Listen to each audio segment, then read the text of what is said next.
10 ವರ್ಷದಿಂದ ಸುಮಾರು ಕೋಟಿಗಳು, ನೂರಾರು ಕೋಟಿಗಳು ಕಾಮಗಾರಿಗಳಾಗವೆ, ಒಂದಾದ್ರೂ ಶಾಶ್ವತವಾಗಿದ್ದಿಲ್ಲ.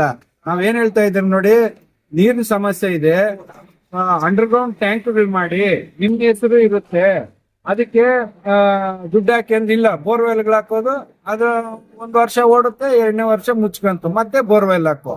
ಈ ತರ ದುಡ್ಡು, ಸರ್ಕಾರಿ ದುಡ್ಡನ್ನ ಹಾಳು ಮಾಡ್ತಾ ಇದ್ದಾರೆ ಹೊರತು ಶಾಶ್ವತವಾದಂತ ಕಾಮಗಾರಿ ಮಾಡೋ ಇವ್ರಿಗೆ ಬುದ್ಧಿನೇ ಇಲ್ಲ, ಇವ್ರಿಗೆ ಆ ಮನಸ್ಸೇ ಇಲ್ಲ. ನಾವ್ ಏನ್ ಸಲಹೆ ಕೊಟ್ರೇನು ನಮ್ ಸಲಹೆಗಳು ತಗೊಂತಾ ಇಲ್ಲ.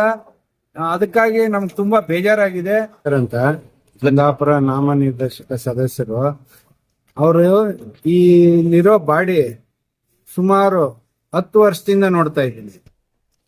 ಒಂದಾದ್ರೂ ಶಾಶ್ವತವಾದಂತ ಕಟ್ಟಡ ನಿರ್ಮಿಸೋ ಒಂದು ಪ್ಲಾನ್ ಇವ್ರಿಗೆ ಇಲ್ಲೇ ಇಲ್ಲ.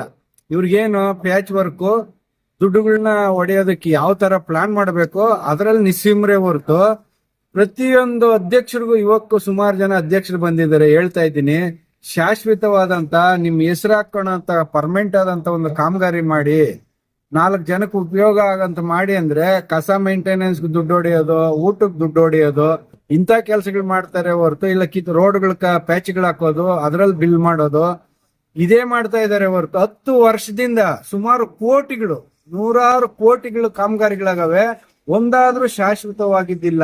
ನಾವೇನ್ ಹೇಳ್ತಾ ಇದ್ದೀವಿ ನೋಡಿ, ನೀರಿನ ಸಮಸ್ಯೆ ಇದೆ, ಅಂಡರ್ಗ್ರೌಂಡ್ ಟ್ಯಾಂಕ್ಗಳು ಮಾಡಿ, ನಿಮ್ಗೆ ಹೆಸರು ಇರುತ್ತೆ, ಅದಕ್ಕೆ ದುಡ್ಡು ಹಾಕಿ ಅಂದಿಲ್ಲ. ಬೋರ್ವೆಲ್ಗಳು ಹಾಕೋದು, ಅದು 1 ವರ್ಷ ಓಡುತ್ತೆ, 2ನೇ ವರ್ಷ ಮುಚ್ಕಂತು, ಮತ್ತೆ ಬೋರ್ವೆಲ್ ಹಾಕೋ.